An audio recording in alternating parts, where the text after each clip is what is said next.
जय श्री कृष्णा। सच्चे भक्त की पहचान। सच्चे भक्त की पहचान तभी होती है जब हमारे हृदय में सम्मान मिले तो कोई खुशी ना हो, अगर अपमान मिले तो क्रोध ना आए, जलन ना हो आए, किसी को दूसरे को देखकर ईर्ष्या ना हो, तभी सच्चा भक्त होता है। लेकिन हम ऐसा नहीं कर पाते हैं।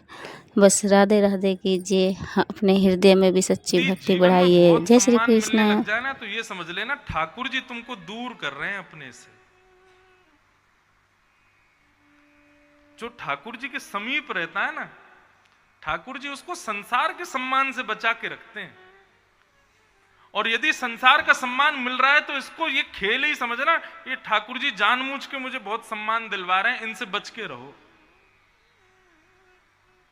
तो एक भक्त हुए माधव दास। माधव दास जी इतने अच्छे भक्त थे भगवान जगन्नाथ जी के कि वो जब मंदिर में प्रवेश करते थे ना, तो माधव दास जी को देखते ही जगन्नाथ भगवान की प्रतिमूर्ति झूमने लग जाती थी। इतने आनंदित होते थे भगवान की माधव दास को देखते ही झूमने लगते थे। और जब जगन्नाथपुरी के अन्य दर्शनार्थी जब इस दृश्य को देखते थे तो सब लोग माधव दास जी की बड़ी प्रशंसा करते थे। बोले, वाह रे माधव दास, तुम्हारे भजन का प्रताप, तुम्हारी भक्ति का प्रताप देखो, जगन्नाथ जी झूमते हैं तुमको देख के। एक दिन दो दिन तक सब ठीक रहा, लेकिन अब तो स्थिति ये हो गई कि भैया माधव दास जिस गली से निकले, जिस चौबारे पर जाएं, जिस चौराहे से निकले, लोग माला पहनाएं, सम्मान करें, जय हो माधव दास की, जय हो माधव दास का नारा लगावें। माधव दास बोले, ये सब क्यों कर रहे हो आप? बोले, अरे तुम मंदिर में जाते हो तो देखा भगवान झूमने लगते हैं, तुम्हारी भक्ति की प्रशंसा कर रहे हैं माधव दास। माधव दास समझ गए। बोले, ये सब जगन्नाथ जी का खेल हो रहा है। जगन्नाथ जी मुझे इतना सम्मान इसलिए दिलवा रहे हैं ताकि मैं सम्मान का ही आदी हो जाऊं। सम्मान भी एक व्यसन के समान है। जैसे सिगरेट एक बार मुंह पे लग जाए, मदिरा एक बार मुंह पे लग जाए, तंबाकू एक बार मुंह पे लग जाए तो फिर छूटता नहीं ना, ऐसे सम्मान एक बार लग गया ना, वो छूटेगा नहीं। बार बार इच्छा होगी, मिले मिले मिले मिले मिले। सिगरेट का नशा, तंबाकू का नशा, ये नशा वो नशा, तो फिर भी लोग घर वाले पीट पाट के छुड़वा देंगे, लेकिन सम्मान का नशा ये कभी नहीं छूटता, ये जीवन पर्यंत रहता है। और ये बात निश्चित है, लिख लीजिएगा कहीं पर, अपमान का बोध उसी को होता है जिसको सम्मान की बहुत इच्छा होती है। उसी को बात बात पे लग जाए, अरे मेरा अपमान कर दिया, अच्छा मुझे पूछा नहीं। शादी में फूफा जी मुंह फुलाए घूमते हैं, क्यों भूल रहे हो? मुझसे किसी ने रोटी की पूछी ही नहीं। अरे आपने रबड़ी खाई? बोले, मुझे किसी ने बताया ही नहीं। अरे भाई मैं तो सब लगे थे, आप खा लेते अपने आप ही। नहीं, ऐसे कैसे कहा, हम फूफा हैं परिवार के, पूछा क्यों नहीं हमसे? जो भी फूफा जी बैठे हों बुरा मत मानना, वैसे जीवन में एक बार तो सब फूफा ही बनेंगे।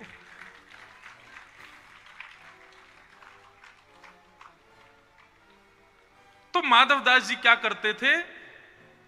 जबरदस्ती मेरा अपमान हो ऐसी इच्छा रखते थे कि मैं सम्मान से बचा रहूं।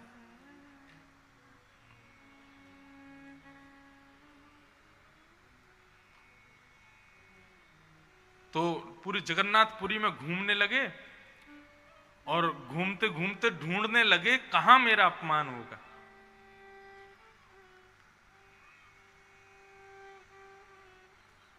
तभी श्री माधव दास जी ने एक गली में प्रवेश किया, एक नगर में, एक गली में। तो गली में अंदर जाकर के देखा कि एक बूढ़ी माता वो पूरी गली के बच्चों के पीछे डंडा लेके भाग रही है, सबको मार रही है, सबसे चिढ़ रही है, किसी को गाली दे रही है, किसी को सुना रही है, किसी पे पत्थर फेंक रही है, और सारे गली के लोग उसी को ही कोस रहे हैं। बोले कि भैया ऐसी लड़ाकू है, ये सबसे लड़ती है, सबको मारती है, सबसे चिल्लाते बोलती है।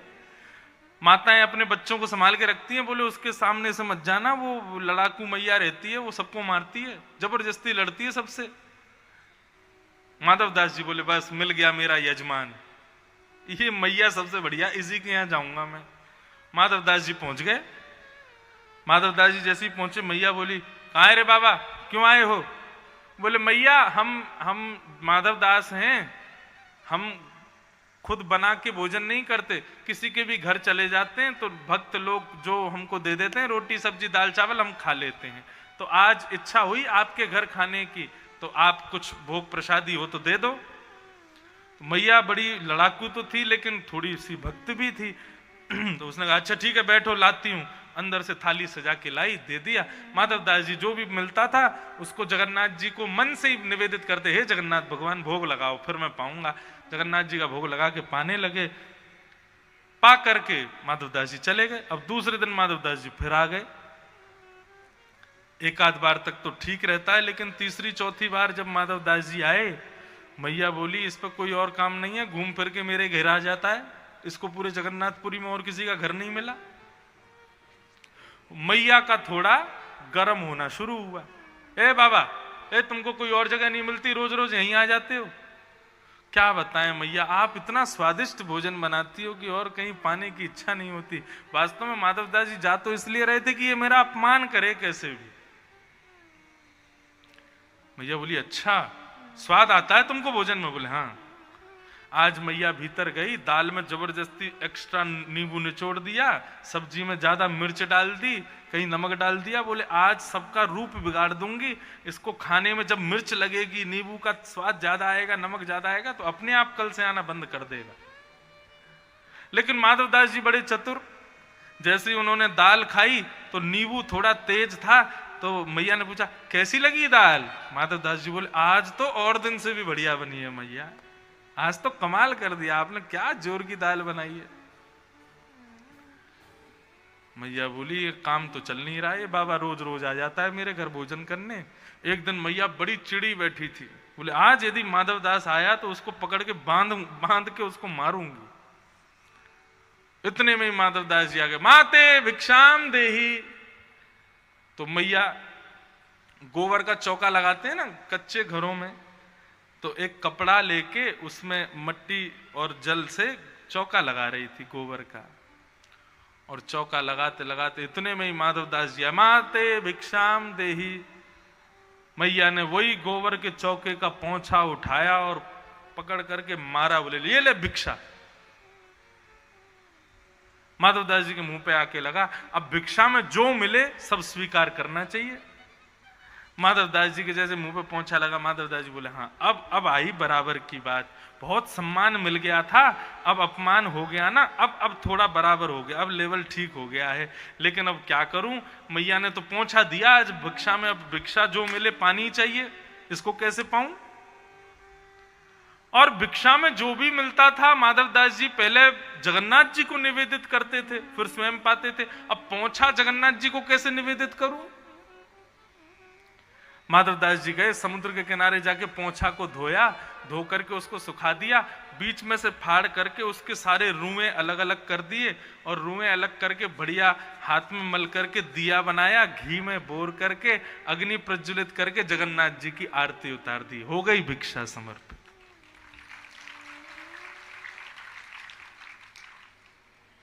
कहने का अभिप्राय, सम्मान एक मद को जन्म देता है, वो मद हमारी बुद्धि को मंद बनाता है। यदि अपनी बुद्धि तीक्ष्ण चाहिए, सम्मान से बचो। ठीक है आपके कर्म से, आपके व्यवहार से, आपके कृत्य से सहज सम्मान मिल रहा है, वो सम्मान करें, स्वीकार करो, लेकिन हावी मत होने दो अपने ऊपर।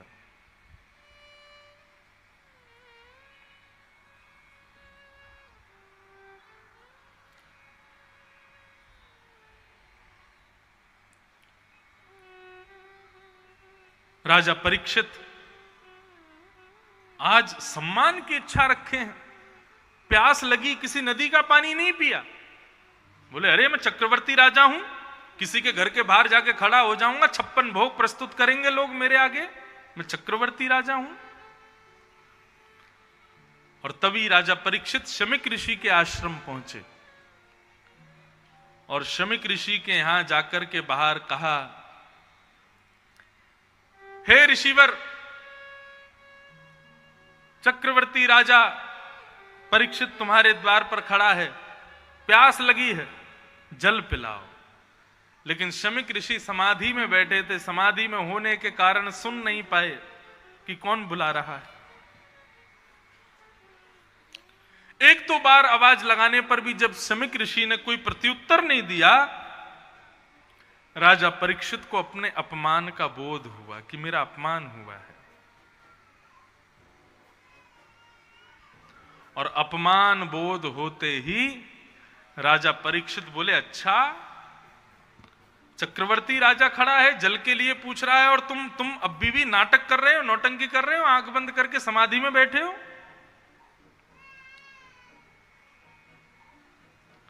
राजा परीक्षित ने मरा हुआ सर्प अपने बाण से उठाया और शमीक ऋषि के गले में डाल दिया। चले गए वहां से। लेकिन यह दृश्य कुछ लोगों ने देख लिया और जाकर के शमीक ऋषि के पुत्र श्रृंगी को बता दिया कि आज राजा परीक्षित ने तुम्हारे पिता के गले में मरा हुआ सर्प डाल दिया। जैसे ही श्रृंगी को पता चला मेरे पिता का अपमान किया, मेरे पिता के गले में मरा हुआ सर्प डाल दिया। नदी में स्नान कर रहे थे श्रृंगी, उसी समय जल हाथ में लिया और श्राप दे दिया, मैं श्राप देता हूं राजा परीक्षित को आज के ठीक 7वें दिन तक्षक सर्प डस देगा, और मेरे पिता के अपमान करने पर वही तक्षक सर्प 7वें दिन उनको डस करके उनकी मृत्यु हो जाएगी। श्राप दे दिया। श्रृंगी लौट करके आए, शमीक ऋषि के गले में मरा हुआ सर्प देखा, रोने लगे। थोड़ी देर बाद जब समाधि खुली शमीक ऋषि की, उन्होंने अपने गले में मरा हुआ सर्प देखा तो उतार करके उसको दूर फेंक दिया। राजा परीक्षित श्रृंगी ने कहा, पिताजी राजा परीक्षित ने आज आपका अपमान किया, आप समाधि में बैठे थे, वो आके पानी मांग रहा था, आपने कुछ नहीं प्रत्युत्तर दिया तो गले में मरा हुआ सर्प डाल दिया। लेकिन आप चिंता मत करना पिताजी, राजा परीक्षित क्या उसका पूरा खानदान याद रखेगा, मैंने ऐसा दंड दिया है। शमीक ऋषि बोले, क्या दिया तुमने दंड? बोले, आज के ठीक 7वें दिन तक्षक सर्प डस देगा और परीक्षित की मृत्यु हो जाएगी।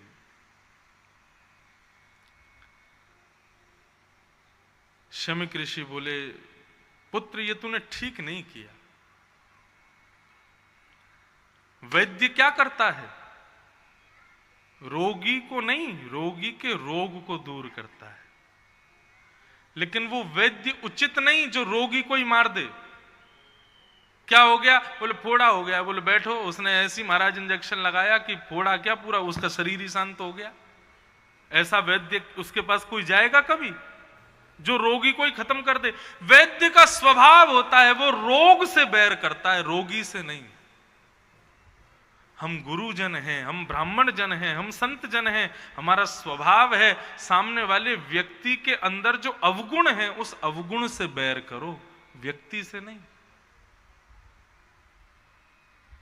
हमारे यहां पुलिस प्रशासन में कैदियों में, उसमें जेल में कैदियों को रखा जाता है। जब वो जेल जाता है ना, तब सब लोग उससे हिंसा, उसके प्रति कैसी भी भावना रखते हो, लेकिन उसको जेल भेजा क्यों जाता है पता है? जेल बड़ी अच्छी जगह है, लेकिन जाना नहीं चाहिए, ऐसा काम नहीं करना चाहिए कि वहां जाना पड़े, लेकिन जगह बुरी नहीं है जेल। जेल क्या है? वॉशिंग मशीन के समान है। जैसे कपड़े गंदे हो जाएं तो वॉशिंग मशीन में डाल दो, वॉशिंग मशीन उटाक पटक करके उसके सारे मैल निकाल देगी, स्वच्छ करके बाहर कर देगी। ठीक वैसे ही जेल है, वहां पे कैदियों को भेजा जाता है, दूषित लोगों को भेजा जाता है, उनकी थोड़ी पिटाई भी होती है, फिर उनसे कुछ काम वाम कराए जाते हैं, उसके बाद में उनको स्वच्छ कर दिया जाता है। जैसी गलती का बोध होता है स्वच्छ हो जाते हैं, उनकी सजा माफ, उनको छोड़ देते हैं। अभी बक्सर में मेरी कथा थी, तब मैं जेल दर्शन करने गया था। इसलिए गया था क्योंकि वामन भगवान का वहां मंदिर था और वो जेल के अंदर था, तब मैं अंदर गया था। तो वहां पे मुझे बता रहे थे जेलर वगैरह भी सब कि महाराज जी हमारे यहाँ जैसे सजा हुई, 6 साल की सजा, 8 साल की सजा या जो भी सजा मिलती है, यदि कैदी अच्छा परफॉर्म करता है, कैदी थोड़ा सुधरा हुआ दिखाई देता है, तो उसकी सजा भी कम कर देते हैं और सजा माफ करके उसको जल्दी मुक्त करते हैं।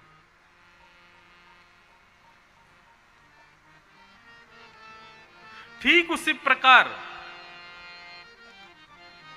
हॉस्पिटल में रोगी भर्ती किया जाता है ताकि उसका रोग दूर हो जाए, इसलिए नहीं कि रोगी खत्म हो जाए। इसी प्रकार हम गुरुजन, संत जन, वैष्णव जन हैं। हमारे सामने आए व्यक्ति के अवगुण से हमको बैर करना है, ना कि व्यक्ति से बैर करना है। तुमने गलत किया। राजा परीक्षित को नहीं श्राप देना था, उसके अंदर जो अहंकार आया था उसको नष्ट करना था, लेकिन अब गलती हो गई है तो कुछ कर नहीं सकते। गौरमुख नाम के शिष्य को आज्ञा की, जाइए परीक्षित को बता दो उसके जीवन के 7 दिन बचे हैं। परीक्षित को जैसे ही पता चला मेरे जीवन के 7 दिन बचे हैं, परीक्षित ने अपने पुत्र जन्मेजय को राजगद्दी पर बिठा दिया और स्वयं वन में चले गए। गंगा किनारे जाकर के बैठ गए। सारे संत इकट्ठे हो गए और सबने परीक्षित को मुक्ति का कारण बताया। सब संत जन, ऋषि जन परीक्षित को बताने लगे कि मुक्त कैसे हो गए, लेकिन नहीं को मुनिर्यस्य वच प्रमाण, कोई भी बता नहीं पाया कि परीक्षित तुम क्या करो जिससे तुमको मुक्ति प्राप्त हो। तभी वहां पर श्री सुखदेव जी महाराज का आगमन हुआ कि तत्रा भवद भगवान व्यास पुत्रो यदिच्छया गामटमानो नपेक्ष अलक्षलिंगो निजलाभ तुष्टो व्रतश्च बाले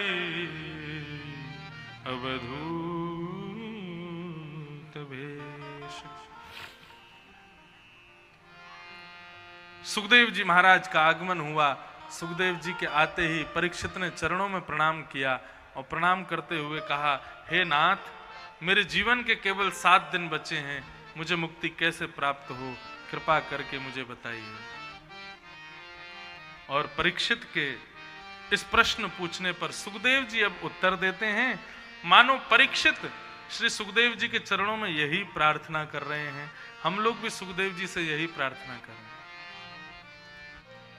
तेरी शरण में आके मैं धन्य हो गया, जन्मों की प्यास थी जो संपन्न हो गया। तेरी शरण में आके मैं धन्य हो गया।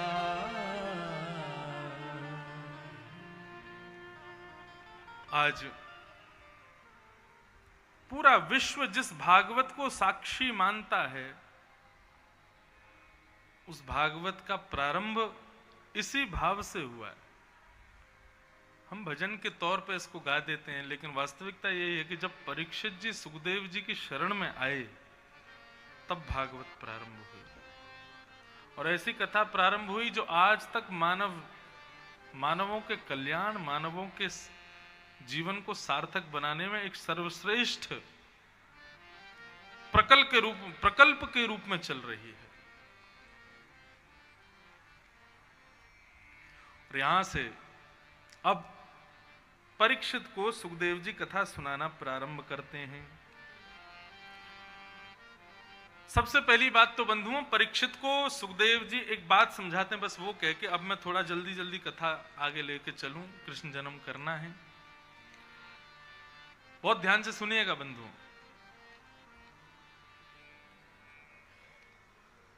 सदगुरु भगवान संत जन उत्तर कैसा देते हैं, इससे ज्यादा महत्वपूर्ण होता है कि हमने प्रश्न कैसा किया है।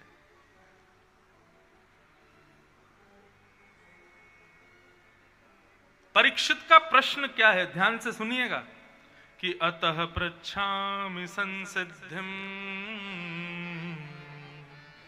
योगिनां परमं गुरुं पुरुषस्येह यत्कार्यं म्रियमाणस्य सर्वथा। बहुत ध्यान से सुनिए। परीक्षित का प्रश्न क्या है?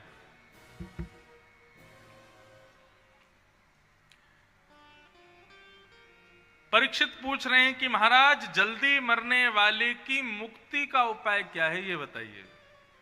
जिसके जीवन के केवल 7 दिन बचे हैं, बहुत जल्दी जिसकी मृत्यु होने वाली है, ऐसे व्यक्ति को अपनी मुक्ति के लिए क्या करना चाहिए?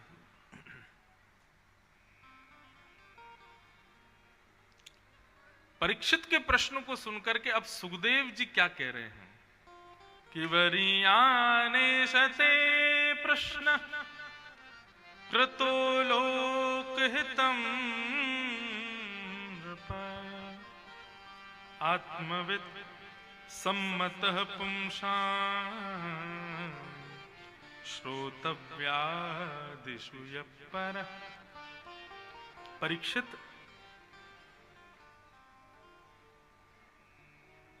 तुमने प्रश्न बहुत अच्छा किया है, लेकिन ये प्रश्न अच्छा संसार के लिए है।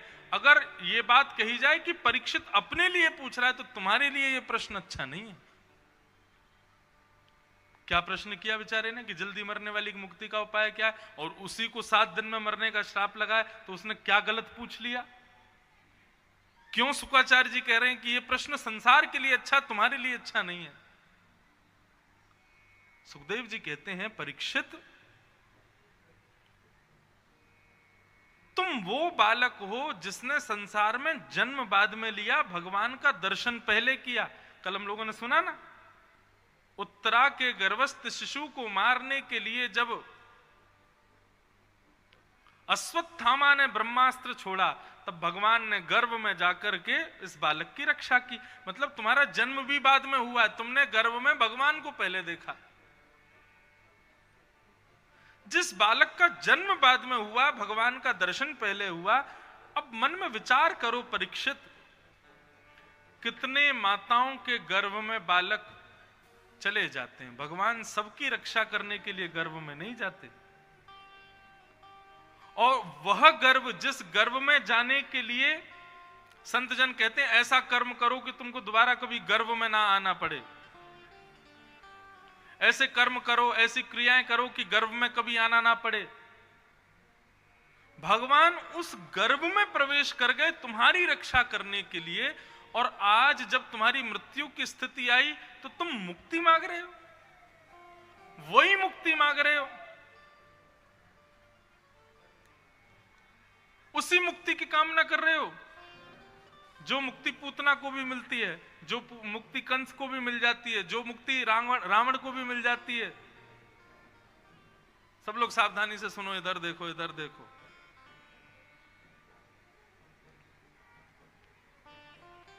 तुम उस मुक्ति की कामना कर रहे हो जो मुक्ति रावण को भी मिली हुई है, जो मुक्ति कंस को भी मिली हुई है, जो मुक्ति पूतना को भी मिल जाती है, जो मुक्ति ताड़का को भी मिली हुई है। उसी मुक्ति की कामना, क्यों मुक्ति क्यों मिली है उन लोगों को? क्योंकि भगवान के हाथों से मरे हैं। भगवान के हाथों से मरो, भगवान का नाम गाते हुए मरो, या भगवान को गाली देते हुए मरो। भगवत स्मृति होनी चाहिए। भाव कुभाव अनख आलसहु, नाम जपत मंगल दिश दसहु। भले ही रावण भगवान से बैर करके उनको याद करता था, लेकिन याद करता था, इसलिए रावण को मुक्ति मिली। तो जो मुक्ति रावण कंस आदि राक्षसों को मिली है, वही मुक्ति उस बालक को चाहिए जिस बालक की गर्भ में जाके भगवान रक्षा करते हैं। परीक्षित, ये प्रश्न सबके लिए अच्छा है, लेकिन तुम्हारे लिए उचित नहीं। परीक्षित बोले, तो मुझे क्या कहना चाहिए? बोले, भाई मुक्ति इतनी सरल है, यदि आज 7वां दिन होता, अंतिम क्षण होता, तुम्हारे प्राण निकल रहे होते, उस समय यदि मैं आ जाता तो तुम्हारे अंतिम श्वास निकलने से पूर्व तुमको मुक्ति दिला देता मैं। मुक्ति किसको मिलती है? जो अंते नारायण स्मृति, अंतिम समय में भगवान का स्मरण कर लेता, उसको मुक्ति मिलती है। तुम्हारे पास तो 7 दिन बचे हैं और तुम वही मुक्ति मांग रहे हो। परीक्षित बोला, तो मैं क्या मांगू? बोले, तुम्हारे जैसे भक्त को मुक्ति नहीं, भक्ति मांगनी चाहिए।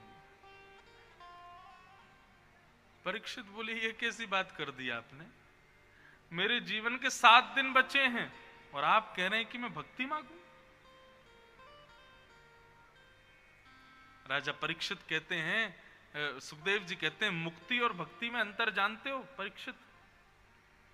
बोले क्या अंतर है? बोले मुक्ति और भक्ति में केवल इतना अंतर है, मुक्ति का मतलब मरने के बाद भगवान का दर्शन और भक्ति का मतलब जीते जी भगवान का दर्शन। क्या चाहिए बताओ, मुक्ति चाहिए कि भक्ति चाहिए? अरे मृत्यु के बाद भगवान दिखते हैं, वो तो सबको ही दिख जाते हैं, लेकिन विशेष कौन? जो जीवित अवस्था में जीते जी भगवान का दर्शन करे, और वह संभव केवल और केवल भक्ति से हो सकता है।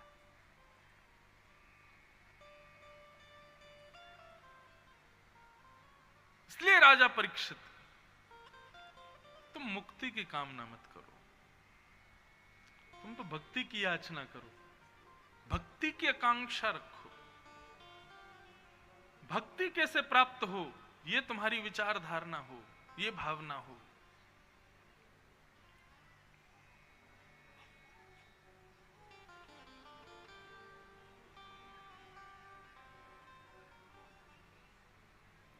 मुक्ति और भक्ति में भेद बताया।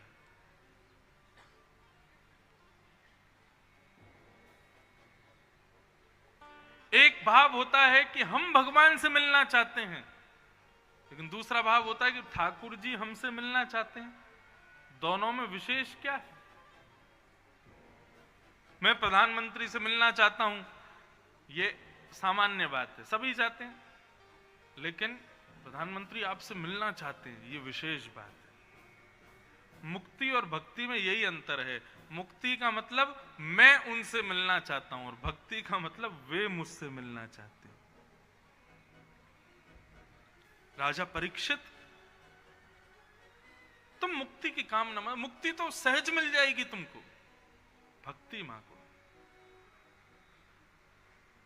और जब ये समझाया राजा परीक्षित को, तब राजा परीक्षित ने हाथ जोड़ करके निवेदन किया, बोले भगवान अब मुझे मुक्ति नहीं चाहिए, मेरे जीवन के 7 दिन बचे हैं केवल, 7 दिन बाद तक्षक सर्प के डसने से मैं मर जाऊंगा, मुझे श्राप लगा है। अब कृपा करके इन 7 दिनों में ऐसी भक्ति प्रकट करो कि तक्षक सर्प डसने से पूर्व मुझे भगवान का दर्शन हो जाए, मुझे भगवत अंगीकार हो जाए, ऐसी कृपा मुझ पर करो। तब सुखदेव जी कहते हैं, बोले अब सुनाऊंगा मैं तुमको भागवत की कथा, जो 7 दिन में तुमको भगवत दर्शन कराएगी। और यहां से अब सुखदेव जी महाराज प्रसंगों के प्रसंग कहना शुरू करते हैं। अब मुख्य मुख्य प्रसंगों को हम कह करके और सीधे कृष्ण जन्म की ओर चलेंगे। सृष्टि का वर्णन करते हुए, सृष्टि कैसे बनी, सृष्टि में सबसे पहले मानव, हमारी साइंस में हमको पढ़ाया जाता है कि हम पहले आदि मानव थे, पहले बंदर थे, और बंदरों से धीरे धीरे हम मानव बन गए। हमारे वृंदावन के बंदर आज तक मानव नहीं बन पाए, किसी का चश्मा लेके भाग जाते हैं, किसी का पर्स लेके भाग जाते हैं, किसी की चप्पल लेके भाग जाते हैं। वृंदावन वाले बेचारे रो रहे हैं कि ये भी मानव बन जाएं, आज तक तो बने नहीं। कभी भागवत उठा के पढ़िए, उद्भिद, स्वेदज, जरायुज, अंडज, 4 प्रकार की प्रकृति की पहले ब्रह्मा जी ने सबसे पहले किसको बनाया? उद्भिद, पृथ्वी फाड़ करके पैदा होने वाले जीवों को बनाया, पेड़ पौधे वृक्ष, इन सबको निर्माण किया। लेकिन शर्त क्या थी? ऐसी सृष्टि करनी है जो कर्म भी करे और भजन भी करे। तो पेड़ पौधे कर्म करते हैं, भजन तो कोई करता नहीं। तब उन्होंने उसके बाद बनाए स्वेदज, मतलब वर्षा होती है, पत्ते झड़ जाते हैं, इकट्ठे होते हैं, कीचड़ होती है, कीचड़ की गंदगी से प्रकट होने वाले स्वेदज जीवों को बनाया। ये भी कर्म तो करते हैं, भजन नहीं करते। उसके बाद अंडज बनाए। लोग पूछते हैं पहले अंडा आया कि मुर्गी आई? भागवत में स्पष्ट है, पहले अंडा बनाया। ये जितने भी अंडे से प्रकट होने वाले जीव हैं, सबको पहले अंडे के रूप में ब्रह्मा जी ने बनाया, उसके बाद इनका प्रादुर्भाव हुआ। ये भी कर्म तो करते हैं, भजन नहीं करते। तब जरायुज बनाए, जरा में लिपट करके जो प्रकट होते हैं, गाय भैंस जिब्रा जिराफ, इन सबको बनाया। करते करते करते करते लाखों योनियां बना दी, लेकिन एक भी ऐसा नहीं बनाया जो कर्म भी करे और भजन भी करे। तब ब्रह्मा जी ने 1.25 लाख श्रीमद् भागवत के चतुश्लोकों का पाठ किया, 1.25 लाख बार भजन किया। और भजन करने के बाद 1.25 लाख पुरुषण करने के बाद में जैसे कृति करने के लिए बैठे तो पृथ्वी का सबसे पहला मानव बनाया सनक सनंदन सनातन सनत कुमार। इनको भगवान का प्रथम अवतार माना गया। भगवान के 24 अवतारों में सबसे पहला अवतार है सनक सनंदन सनातन सनत कुमार। ये 4 भाई हैं, एक ही उम्र के रहते हैं, ये सबसे पहले मानव हैं, इसलिए इनको भगवान का प्रथम अवतार माना गया। जैसे ही सनत कुमारों को निर्माण किया तो भगवान देखते जा रहे थे ब्रह्मा कैसी सृष्टि कर रहे हैं, लेकिन अब जब सनत कुमारों को देखा तो ब्रह्मा जी की कृति पर भगवान प्रसन्न हो गए। वाह ब्रह्मा, तुमने क्या अद्भुत लोग बना। अब ये देखो, ये कर्म भी करेंगे और भजन भी करेंगे, मानव को बनाया। तब भगवान ने प्रसन्न होकर मानव को वो दिया जो किसी को नहीं दिया, बुद्धि। लेकिन सनत कुमारों से ब्रह्मा जी ने पूछा, पुत्रों मैंने तुमको क्यों बनाया? सनत कुमार बोले, आपने हमको भजन करने के लिए बनाया है। और ऐसा कहकर के सनत कुमार चले गए। ब्रह्मा जी बोले, पहले जिनको बना रहा था वो सब कर्म करने वाले हो रहे थे, भजन नहीं कर रहे थे, और अब ये मानव बनने शुरू हुए तो ये सब भजन कर रहे हैं। ब्रह्मा जी बोले, एक और बार बनाता हूं। तब उन्होंने 10 मानस पुत्र बनाए, जिसमें एक दक्ष प्रजापति भी था, और 10वें पुत्र थे नारद जी। ऐसे 10 प्रजापतियों को बनाया। उनसे पूछा, मैंने तुमको क्यों बनाया? तो सब बोले, आपने हमको भजन करने के लिए बनाया। तो ब्रह्मा जी को आया क्रोध, बोले कि इतने दिन हो गए सृष्टि करते करते, ये कर्म भजन दोनों सम्मिलित करके करने वाला मानव क्यों नहीं हो रहा है? और क्रोध के कारण ललाट नीला पड़ गया ब्रह्मा जी का, और ललाट का भेदन करके भगवान रुद्र प्रकट हो गए। बोलो देवादिदेव महादेव शंकर भगवान की जय। शिव प्रकट हुए ब्रह्मा के मस्तिष्क से। ये भी ब्रह्मा के पुत्र हैं। ब्रह्मा जी ने कहा, शंकर जी क्यों बनाया आपको? बोले, आपने हमको भजन करने के लिए बनाया। बोले, सब भजन ही भजन करोगे, कर्म कौन करेगा? शंकर जी बोले, क्या करना है? बोले, पिता जो करता है वही करो। बोले, आप क्या करते हो? बोले, मैं सृष्टि करता हूं, दुनिया बनाता हूं, तुम भी बनाओ। शंकर जी बोले, पिताजी पहले ये तो देख लो हमसे बनेगी कि नहीं। बोले, नहीं, सब बन जाएगी, बनाओ। पिता की आज्ञा का पालन करते हुए शंकर जी पृथ्वी पर आए और भूत प्रेत पिशाचनी डाकनी साकनी इन सबको बनाना शुरू कर दिया। ऐसी सृष्टि बनाई, ऐसी सृष्टि बनाई। ब्रह्मा जी देखने गए, बोले, देखूं तो सही शंकर जी कैसी सृष्टि कर रहे हैं। नीचे आकर के देखा तो महाराज, कोई मुखहीन विपुल मुख काहू, बिनु पग चलही, बिना पैर के आदमी बना दिए, रेंग रेंग के चल रहे हैं। शंकर जी बोले, ये 2 आंख पिताजी ने गलत बनाई हैं, कम से कम 6 आंख होनी चाहिए। यहां से पूरा चारों तरफ दिखाई दे, पीछे से कोई आ गया तो पूरे मुंह पे आंख ही आंख लगा दी, किसी का सिर पेट पर लगा दिया, किसी के हाथ ऊपर लगा दिए, किसी के बिना पैर का बना दिया। ऐसी सृष्टि की शंकर जी ने। ब्रह्मा जी बोले, अलम प्रजापि, बेटा बस हो गया, तुमसे नहीं हो पाएगा, रहने दो, मत करो। बोले, पिताजी हम तो पहले ही मना कर रहे थे, हमसे मत करवाओ। क्या करोगे फिर? बोले, हमसे सृजन नहीं होगा, हाँ श्रृंगार हम कर देंगे। अगर आप कहोगे कि सबको खत्म करना है तो ये काम हम बहुत बढ़िया करेंगे, तो आप हमको संहार का देवता बना दो। तब तक क्या करोगे? तब तक भजन करेंगे। तो जब प्रलय आएगा तब शंकर जी को बुलाया जाएगा, तब तक जाओ, उत्तर में जाओ और सुनो, ये जितने तुमने बनाए इनको संग और लेके जाओ अपने। इसलिए कई जगह कहा जाता है, यदि किसी के सिर पर ज्यादा ही भूत प्रेत आ रहे हो, उसको सटीक उत्तर दिशा में खड़ा कर दो और उसको बोलो, तुम्हारे देवता मां बैठे, चले जाओ। क्यों? क्योंकि शंकर जी ने जब भूत प्रेत पिशाच बनाए तो कुछ भटक गए थे, वो ही आ जाते हैं हम लोगों पे। उनको सही जगह नहीं मिल पाती कि हमारे देवता कहां हैं। बोले, सब मां बैठे उत्तर में, चले जाओ। शिव जी ने सृष्टि की, ब्रह्मा जी चिंता में बैठ गए, बोले क्या करूं। इतने में ही ब्रह्मा जी ने अपने अंग को ही 2 रूपों में परिणत किया। अब आप लोग सोच के आश्चर्य करेंगे, लेकिन भागवत में स्पष्ट लिखा है, ब्रह्मा जी ने मन में विचार किया, मैंने अभी तक इतने जीव बनाए, ये रुक क्यों नहीं रहे हैं, सब भजन की ओर क्यों भाग रहे हैं। तब ब्रह्मा जी ने मन में सोचा, अच्छा मैंने केवल पुरुष बनाया है, अभी स्त्री तो बनाई ही नहीं है।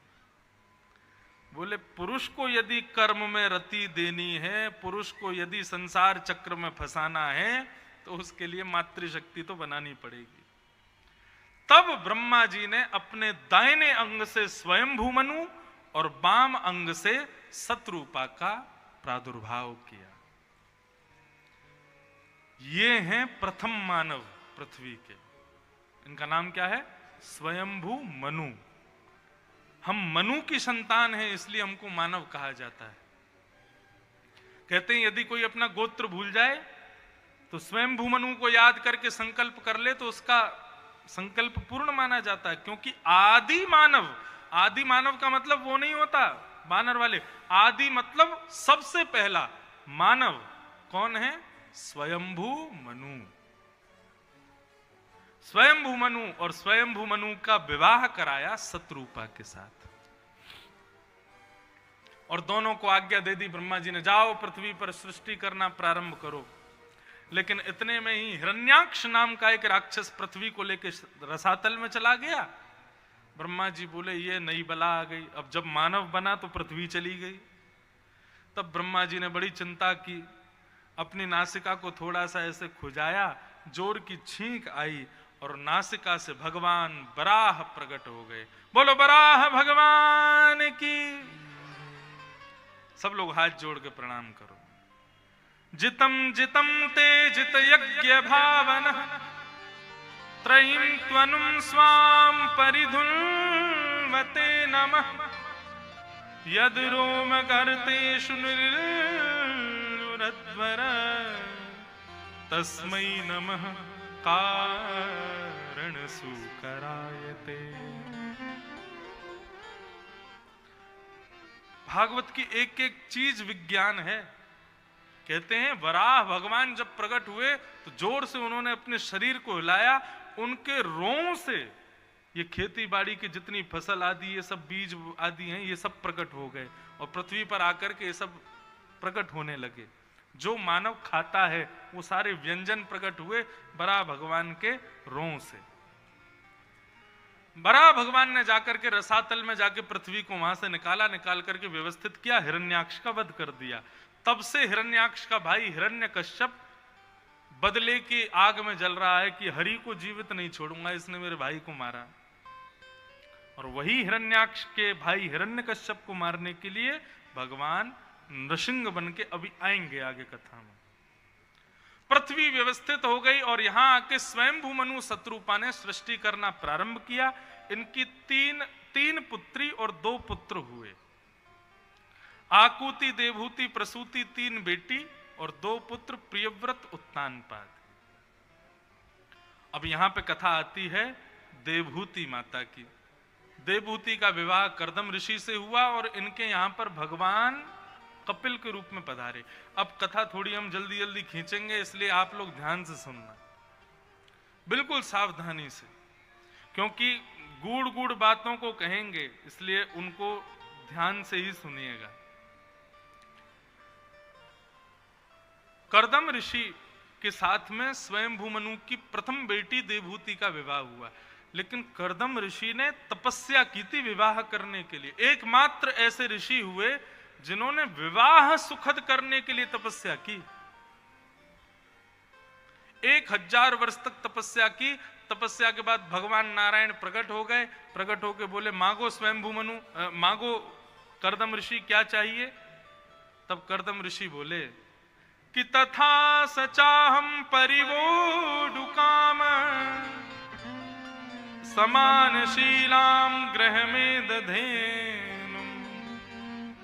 हे नाथ, मेरे 1000 वर्ष की तपस्या से प्रसन्न होकर आप एक वरदान दे दीजिए। भगवान बोले क्या चाहिए। बोले केवल ऐसा वरदान दे दीजिए कि सुंदर सुशील गैया जैसी सीधी और मैं जैसी भक्ति करता हूं, मेरे समान भक्ति करने वाली कन्या से मेरा विवाह हो जाए। भगवान पहले तो हंसे, बोले तुमने 1000 वर्ष केवल इसके लिए निकाले? बोले हाँ भगवान। बोले क्यों? बोले क्योंकि प्रभु जीवन संगी यदि हमारे जैसा होगा तो आगे की यात्रा और सुखद हो जाएगी ना। अब वो विपरीत मैं विपरीत दोनों लड़ते झगड़ते रहेंगे, इसलिए समान हो जाए तो इसलिए थोड़ा अच्छा रहेगा ना। तो भगवान को कर्दम ऋषि की तपस्या की स्थिति इतनी भाई कि कर्दम ऋषि भगवान के नेत्रों से आंसू बहने लगे। और यहां संकेत किया, केवल माताएं क्यों रखती हैं सोमवार का व्रत की पति बढ़िया मिले, पतियों को भी रखना चाहिए कि मैया बढ़िया मिले। प्रार्थना किया करो ठाकुर जी से कि हमारी पत्नी भी ऐसी आवे जो आपकी खूब सेवा करे, खूब भजन करे, माता पिता की सेवा करे, हमारी सुने, हमारे समान आवे। भगवान यदि अनुकूल पत्नी या अनुकूल पति दे दें तो भगवान की कृपा। और एक बात कहूं, यदि भगवान प्रतिकूल पत्नी और प्रतिकूल पति दें तो भगवान की बहुत बड़ी कृपा। प्रतिकूल मिलने पर कृपा क्यों है? देखो, अनुकूल पत्नी या अनुकूल पति मिला तो मन उसकी तरफ थोड़ा ज्यादा लगा रहेगा, लेकिन प्रतिकूल पत्नी या प्रतिकूल पति मिला तो फिर बढ़िया है, कथा वथा ज्यादा सुना करोगे। लेकिन हमारे समाधिया जी को देखो, ये और इनकी पत्नी दोनों ही इतने धर्मात्मा हैं,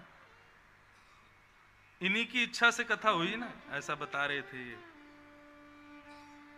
जब दोनों समान होते ना, देखो घर में पति ज्यादा धर्मात्मा हो तो पत्नी मजाक उड़ाती रहती, पत्नी ज्यादा धर्मात्मा पति मजाक उड़ाते रहते हैं। लेकिन दोनों ही धर्मात्मा हो तो घर ही वैकुंठ हो जाता है, घर ही स्वर्ग जैसा हो जाता है। ऐसे घरों में ही कथा होती है, फिर ऐसे घरों में ही इतने बड़े बड़े उत्सव होते हैं, फिर जब दोनों समान हो जाते हैं।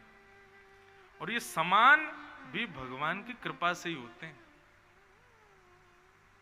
भगवत कृपा ही होती है जहां पर दोनों का मन मिले, कुंडली मिले, रूप मिले, धन मिले, वो सब तो एक बात है, मन मिले ये बहुत जरूरी है। ठाकुर जी कृपा से ही होता है।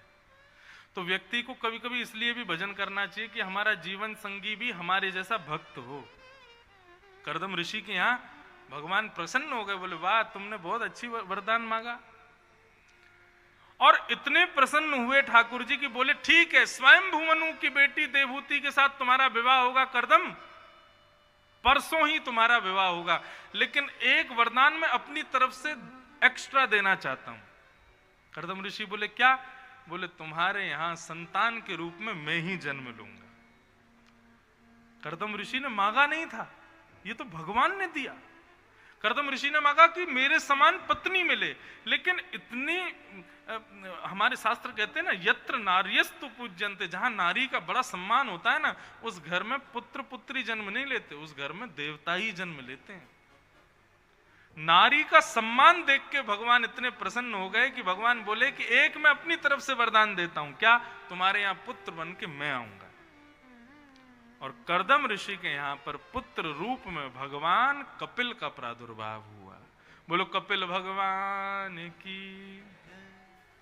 सारे तीर्थ बार बार, गंगा सागर एक बार। ऐसे गंगा सागर में आज भी कपिल भगवान बैठे। कपिल भगवान साधारण नहीं है बंधु। अभी मेरे पास समय नहीं है, नहीं तो सांख्य शास्त्र यदि मैं सुनाऊं जो कपिल भगवान ने सुनाया, अत्याद्भुत है। ऐसे कपिल भगवान को हम प्रणाम करते हैं। कपिल देवहूति संवाद हुआ, आगे राजा उत्तानपाद और उत्तानपाद के पुत्र हुए ध्रुव। ध्रुव ने वन में जाकर के बाल्यावस्था में ही भजन किया और भजन से प्रसन्न होकर के भगवान प्रकट हो गए और प्रकट होकर के ध्रुव को भक्ति का वरदान दिया। ऐसे ध्रुव की कथा आई। ध्रुव जी के वंश में आगे चलकर के राजा बैन हुए। बैन के यहाँ भगवान पृथु हुए, जिनकी वजह से धरती को पृथ्वी कहा जाता है। इतने अच्छे अच्छे प्रसंग हैं ये सब।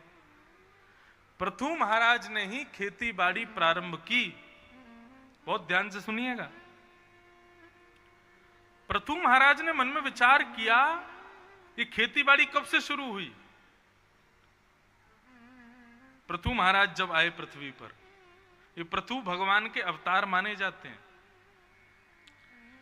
भागवत में ऐसा वर्णन है कि पहले पृथ्वी पर केवल दो ही वस्तु होती थी, पहाड़ और समुद्र। समतल जमीन नहीं होती थी पृथ्वी पर, और जिसकी वजह से जब बारिश होती थी सारा पानी बहता था और बह करके नमकीन समुद्र में जाके मिल जाता था। मानवों को पीने के लिए जल नहीं रह पाता था। तब संसार के लोगों ने प्रार्थना की विधाता से कि कोई व्यवस्था करो भगवान। तब भगवान पृथु प्रकट हुए और पृथु महाराज ने अपने धनुष बाण से आधे से ज्यादा पृथ्वी को समतल बनाया, पहाड़ों को काट दिया ताकि पानी ठहर सके, पानी रुक सके, नदियां बहकर के आए तो थोड़ा समतल स्थान पर बहना शुरू करें ताकि स्रोत में जल पहुंचे। पूरी पृथ्वी का निर्माण लिखा है भागवत में, शुरुआत से लेकर अंत तक, और कहीं भी आप ये नहीं कह सकते कि यह अप्रमाणित बात है। पृथु महाराज ने शुरू किया कि मानव के भोजन के लिए कुछ व्यवस्था होनी चाहिए। ये जीव जंतु खाना हमारा भोजन नहीं है। क्यों? तब जानवरों में जाकर के देखा कि भाई जो होठ से पानी पीते हैं ये सब शाकाहारी हैं, और जब जीभ से पानी पीते हैं ये सब मांसाहारी हैं। मानव कहां से पानी पीता? मानव होठ से पानी पीता है, इसलिए मानव के लिए मांसाहार नहीं बना। दूसरी बात, मानव की जो भीतर पाचन क्रिया करने वाली जो नली होती है वो बहुत छोटी होती है। उसमें शाकाहारी भोजन करेगा तभी जल्दी पचा पाएगा। मांसाहार भोजन करने पर 2-2, 3 दिन तक पचता नहीं है वो, क्योंकि हमारी वो भोजन प्रक्रिया करने वाली स्थान छोटा होता है। शेर आदि ये सब जो मांसाहार करते हैं इनके बड़े होते हैं, 2-2, 3-3 दिन तक भूखे रह सकते हैं। लेकिन मानव मांसाहार के लिए नहीं, मानव शाकाहार के लिए। इसलिए शाकाहार को केंद्र में रख करके श्री पृथु महाराज ने खेती बाड़ी करनी शुरू की। इसलिए इस धरती को पृथ्वी कहा गया, क्योंकि पृथु महाराज ने इसका विस्तार किया। उनका प्रसंग बताया गया। उनके प्रसंग के बाद भूगोल खगोल का वर्णन किया, 28 प्रकार के नरकों का वर्णन किया। सब वर्णनों को करते हुए नरक कौन जाता है, कैसे जाता है, इन सब बातों को बताया गया। एवं जड़ भरत की कथा को सूक्ष्म रूप से सुनाया गया। ऋषभदेव भगवान के प्रथम पुत्र भरत, वही भरत अपने तीसरे जन्म में जड़ भरत बने। रहुगण के साथ में उनका संवाद हुआ। ये सब कथाएं बड़े भाव से विस्तार से बताई गई। भूगोल खगोल का वर्णन, नरकों का वर्णन। नरक के वर्णन में नरक कौन जाता है उनके कुछ लक्षण बताए हैं, तो इसलिए ध्यान से सुनना। नरक जाने वालों के लक्षण क्या हैं? अत्यंत कोप कटुकाच वाणी, दरिद्रतां च स्वजनेषु वैरम, नीच प्रसंग कुलहीन सेवा, चिन्हानि देहे नरकम गताना। ये 6 चिन्ह जिसमें दिखाई दें, समझना इसके पास नरक का वीजा है और ये जरूर जाएगा। कौन कौन से? सबसे पहला, अत्यंत कोप, भयंकर गुस्सा। यदि किसी व्यक्ति को बहुत तेज गुस्सा आता है, तेज गुस्सा किसको कहते हैं? बहुत गुस्सा आया, उठा पटक कर दी, ये सब कर दी, वो तो है ही। लेकिन एक गुस्सा ऐसा होता है कि एक बात से नाराज हुए और महाराज उस नाराजगी पर 1 वर्ष 2 वर्ष 3 वर्ष, कई लोग तो मरते दम तक ही नहीं बोलते। ऐसा क्रोध करने वाले लोग वो नरक जरूर जाएंगे। अत्यंत कोप, भयंकर गुस्सा, पहला लक्षण। दूसरा लक्षण, कटुकाच वाणी। कड़वी वाणी बोलने वाला व्यक्ति नरक जरूर जाएगा। कड़वी वाणी मतलब ऐसा बोलते हैं, कई लोग होते हैं वो ऐसा कहते हैं, हम पे तो झूठ बोला नहीं जाता, हम तो जो है मुंह पे बोल देते हैं। ऐसे लोग जो मुंह पे बोल देते हैं और सामने वाले को बुरा फील करा देते हैं, ये भी नरक जाने वाले हैं। महाराज जी, हमारे मन में तो कोई बात रहती नहीं, हम तो तुरंत बोल देते हैं, तुरंत प्रस्तुत कर देते हैं, तुरंत कह देते हैं। हमारे शास्त्र आज्ञा करते हैं सत्यम ब्रूयात, सत्य बोलो, लेकिन कैसा सत्य? प्रियम ब्रूयात, प्रिय सत्य बोलो।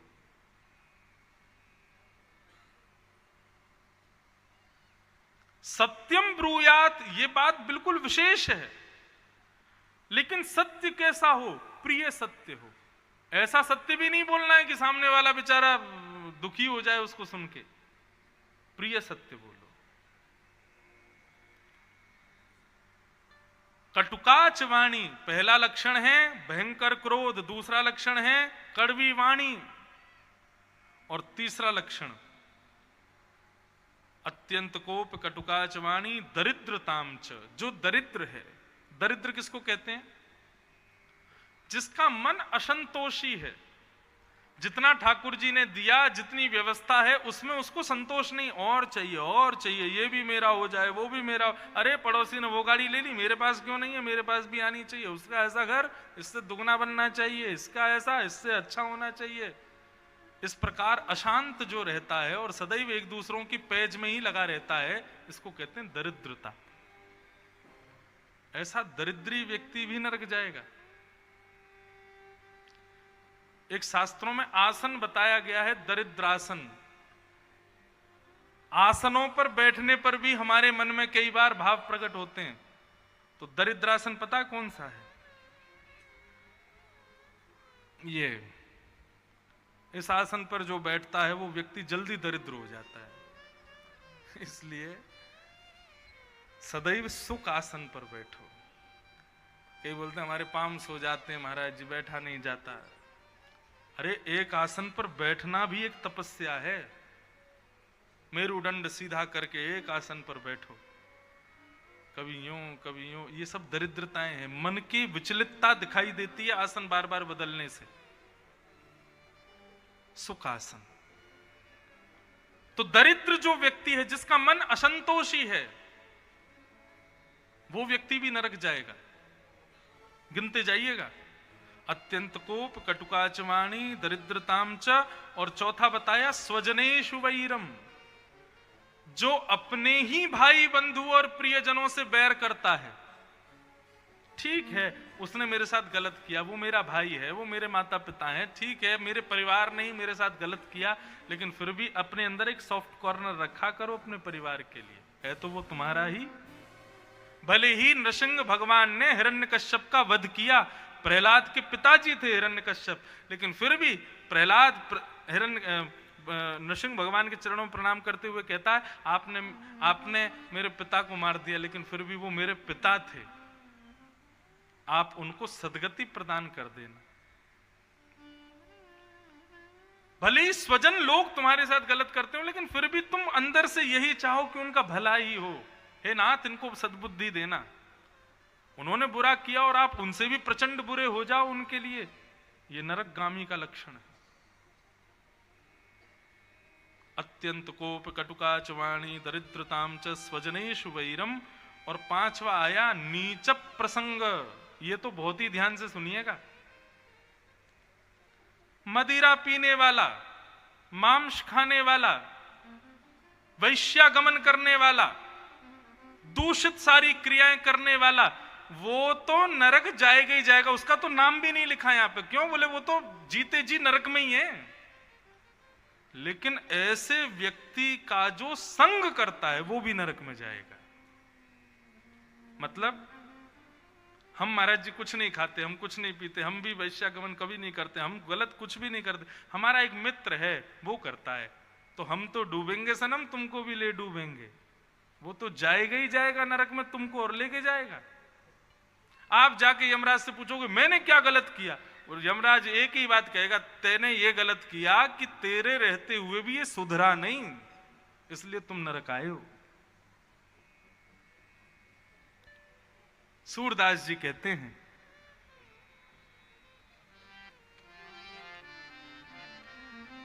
तजोरे मन हरि विमुखन को संग, तजोरे मन हरि विमुखन को संग, तजोरे मन हरि विमुखन को संग, तजोरे मन हरि विमुखन को संग,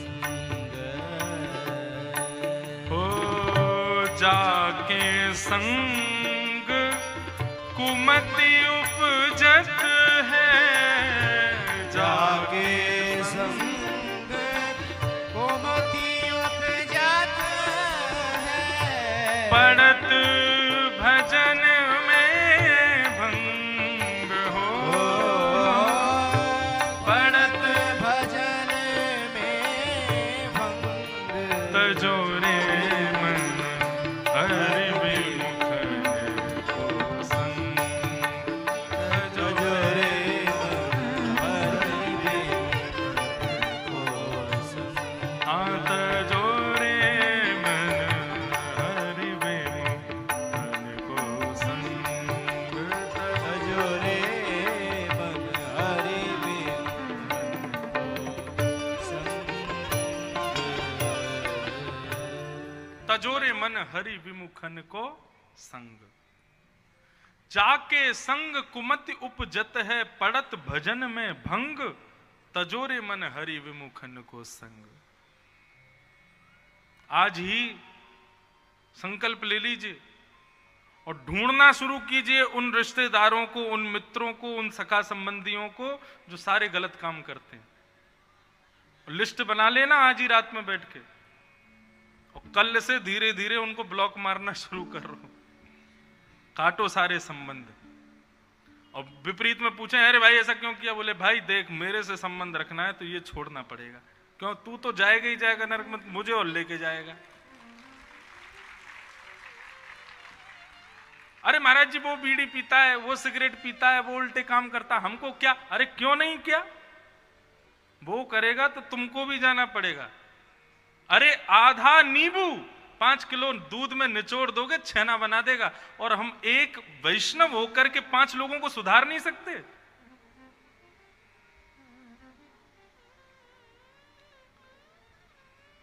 इसलिए यहां पर नरक जाने वालों में उनका तो नाम ही नहीं लिया जो गलत काम करते हैं। कहते हैं नीच प्रसंग, नीच लोगों का जो संग करते हैं उनको नरक जाना पड़ता है।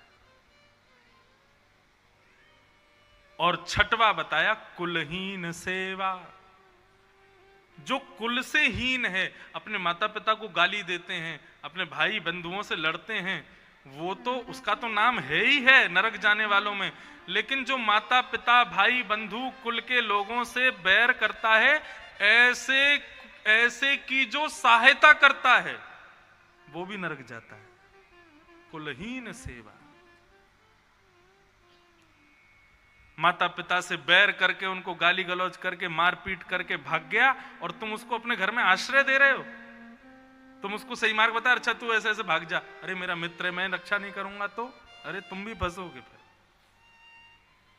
ये 6 चिन्ह हैं नरक जाने वालों के। यदि इन 6 चिन्हों से चिन्हित कोई दिखाई दे, प्रयास करना कि उसको समझाओ, और नहीं माने तो उसका त्याग करो। देवादिदेव महादेव शिव पार्वती जी को रामचरित्र सुना रहे हैं, और वही पार्वती जी को कहते हैं अरे सुनो, जिन राघव का हम प्रसंग सुन रहे हैं ना, वे राम जी विचरण कर रहे हैं इसी वन में, चलो दर्शन करते हैं। जैसे ही जाके दर्शन किया तभी देखा पेड़ की आड़ में से कि दूर राघव सीता जी की खोज में विलाप कर रहे हैं, रुदन कर रहे हैं, आंखों से आंसू बहा रहे हैं। सती ने सोचा ये राम नहीं हो सकते, ये भगवान नहीं हो सकते, एक स्त्री के लिए रुदन कर रहे हैं। और परीक्षा लेने के लिए जब सीता जी का रूप धारण करके गई, राम जी ने पूछा मैया अकेली आई हो, बाबा नहीं आए साथ में? सती बोली मैं सीता के रूप में आई, ये अभी भी मुझको पहचान गए। डर के मारे भागी, बोले अपराध हो गया मुझसे। जैसे लौट करके गई, शंकर जी समझ गए, बोले कि आज सती ने बहुत गलत किया, मेरी मां का रूप धारण किया, मेरे स्वामी की परीक्षा ली।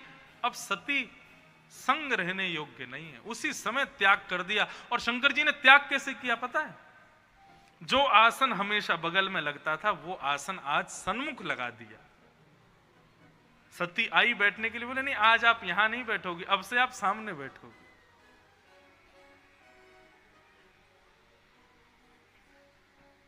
एक बात और आती है कि महाराज जी कई संबंध ऐसे हैं जिनको हम त्याग नहीं सकते।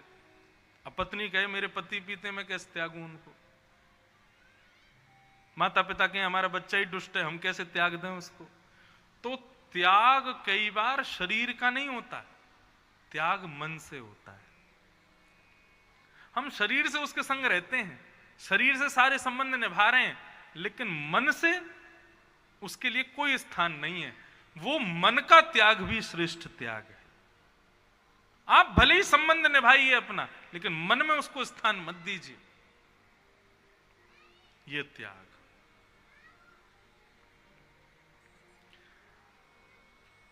इस प्रकार नरकों का वर्णन किया, अजामिलोपाख्यान सुनाया गया। आगे भागवत में वृत्रासुर नाम के भक्त की कथा बताई गई। तत्पश्चात प्रहलाद चरित्र प्रारंभ हुआ। सतयुग के राक्षस हुए हिरण्यकश्यप। सतयुग, त्रेता, द्वापर, कलयुग 4 युग हैं। सतयुग के राक्षस हिरण्यकश्यप, त्रेता के राक्षस रावण, द्वापर के राक्षस कलयुग, द्वापर के राक्षस कंस, और कलयुग का राक्षस मैं, अभिमान। हर युग में एक अक्षर कम हो जाता है राक्षस के नाम से।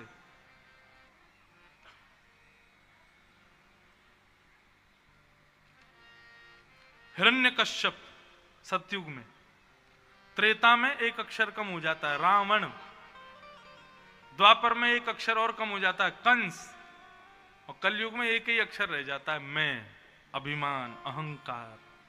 ये कलयुग का राक्षस है, इनसे बचो। हिरण्यकश्यप भगवान से बदला लेना चाहता है, भगवान को अपना शत्रु मानता है, परंतु पुत्र भक्त हुआ प्रहलाद के रूप में। एक दिन पुत्र को मारने का बहुत प्रयास किया, सबने खूब प्रयास किए, लेकिन प्रहलाद जी का वध नहीं कर पाए। तब हिरण्यकश्यप ने आज अपने पुत्र को पकड़ा, बोले तेरा तेरा तेरा हरि कहां है, मुझे ये बता। प्रहलाद जी बोले पिताजी ये मत पूछो मेरा हरि कहां है, ये पूछो मेरा हरि कहां नहीं है। यत्र तत्र सर्वत्र विद्यमान है। बोले अच्छा, क्या इस खंबे में है? बोले हाँ मुझे दिख रहा है। जैसे ही खंब का भेदन किया, खंब भेदन करके भगवान नृसिंह प्रकट हो गए। बोलो नृसिंह भगवान की जय। विशाल प्रचंड स्वरूप भगवान नृसिंह प्रकट हो गए। सब लोग प्रणाम करो हाथ जोड़ करके। नृसिंह भगवान सत्यम विधातुम निज भृत्य भाषितम व्याप्तिम च भूतेष्वखिलेषु चात्मन अदृश्यतात्यद्भुत रूपमद्वहम् स्तंभे सभायान मृगम न मानुषम। ना तो इंसानी बन के आए हैं और ना ही जानवर बन के आए, दोनों का मिलित रूप धारण करके आए भगवान नृसिंह। किसी ने पूछा भगवान नरी बन के आ जाते, ये सिंह क्यों बन के आए, नरसिंह क्यों बन के आए? क्यों, नर में ताकत नहीं है? नर में भी ताकत उतनी है, तो फिर ये सिंह को बनना जरूरी क्यों था? और या फिर बन के आना तो सिंह ही बन के आते, आधे नर और आधे सिंह बन के क्यों आए? एक संत बड़ा अच्छा उत्तर देते हैं, बोले भगवान दोनों के लिए आए हैं। बोले कौन दोनों? बोले एक हिरण्यकश्यप, दूसरे प्रहलाद। हिरण्यकश्यप राक्षस है, प्रहलाद भक्त है। तो प्रहलाद के लिए मानव बन के आए हैं और हिरण्यकश्यप के लिए भगवान सिंह बन के आए, इसलिए नरसिंह भगवान। नरसिंह भगवान का प्रादुर्भाव हुआ और हिरण्यकश्यप बोला आप मुझे नहीं मार पाओगे। भगवान बोले क्यों नहीं मार पाऊंगा? बोले क्योंकि मैंने ब्रह्मा से बहुत सारे वरदान मांग रखे। भगवान बोले सारे वरदान बोलता जा, सब पूरे करूंगा मैं। बोले मैंने वरदान मांगा था ना ऊपर मरूं ना नीचे मरूं। भगवान ने तुरंत हिरण्यकश्यप को पकड़ा और दहली पे जाकर के बैठ गए और अपनी गोद में रख लिया। बोले बता अब तू ऊपर है कि नीचे? बोले मैं तो बीच में हूं। फिर भी आप मुझे नहीं मार पाओगे? बोले क्यों? बोले मैंने वरदान मांगा, ना अंदर मरूं ना बाहर। भगवान बोले बता हम कहां बैठे हैं? बोले आप राजभवन की दहली पे बैठे हो, ना अंदर ना बाहर। और बताओ? बोले आप फिर भी मुझे नहीं मार पाओगे, मैंने ब्रह्मा से वरदान मांगा था, ना ही इंसान से मरूं ना ही जानवर से। भगवान बोले बता तुझको मैं इंसान दिख रहा हूं कि जानवर? बोले आप तो दोनों हो। बोले और बता और क्या चाहिए? बोले मैंने वरदान मांगा कि मैं 12 महीने में कभी ना मरूं। भगवान बोले ये 3 साल में 13वां महीना जो आता ना, ये तेरे लिए ही बनाया मैंने, ताकि तुझे मार सकूं। जो इस साल आने वाला है, जिसको अधिक मास भी कहते हैं, पुरुषोत्तम मास भी कहते हैं, मल मास भी कहते हैं। और बताओ? हिरण्यकश्यप बोला मैंने ब्रह्मा से वरदान मांगा था, ना दिन में मरूं ना रात में। भगवान बोले बाहर देख क्या हो रहा है? बोले शाम हो रही है अभी तो, न दिन है ना रात है। भगवान बोले और कुछ बचा है अभी? बोले हाँ अभी तो बहुत सारे बच्चे। सब बोलता है, सारे बोलता गया, भगवान ने सब सिद्ध कर दिए। अंत में बोला आप फिर भी मुझे नहीं मार पाओगे। बोले क्यों? बोले मैंने वरदान मांगा ना मैं जीवित से मरूं और ना ही मैं मरे हुए से मरूं। भगवान बोले मानव के शरीर में 2 स्थिति ऐसी होती हैं जो जीवित और मरी हुई दोनों होती हैं। पहले केश और दूसरे नाखून।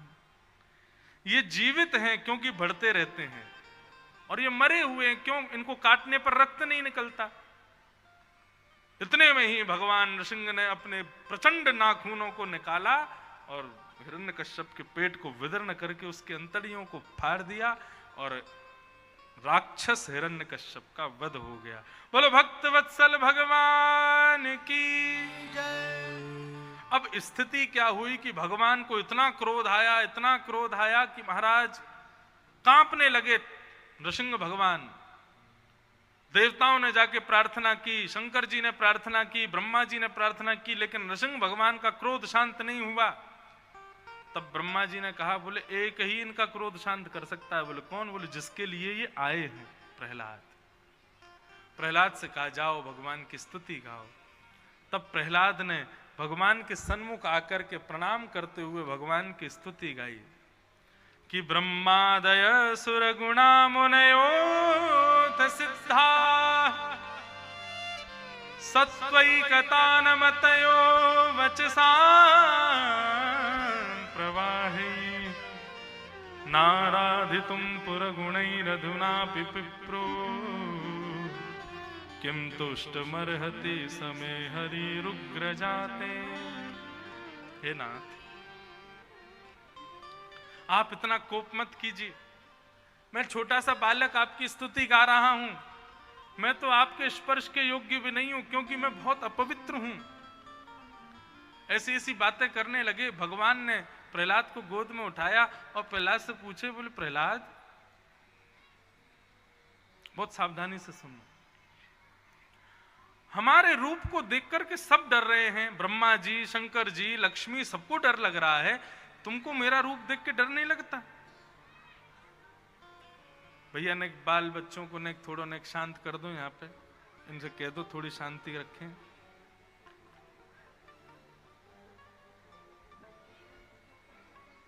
भगवान बोले तुमको डर नहीं लगता हमारे रूप से? प्रहलाद जी ने कितना उत्तर दिया। प्रहलाद जी कहते हैं बोले प्रभु डर उसको लगता है जो आपके मुखमंडल को देख रहा होगा, परंतु मैं तो आपके श्री चरणों का दर्शन कर रहा हूं, इसलिए मुझको डर नहीं लग रहा है। ऐसी बात कही कि महाराज नृसिंह भगवान प्रसन्न हो गए और प्रसन्न होकर के प्रहलाद को अपने हृदय से लगा लिया। प्रहलाद ने भगवान की स्तुति गाई, स्तुति सुनकर के भगवान प्रसन्न हो गए और प्रसन्न होकर प्रहलाद को आशीर्वाद देकर के वहां से प्रस्थान कर गए। बोलो भक्त वत्सल भगवान की।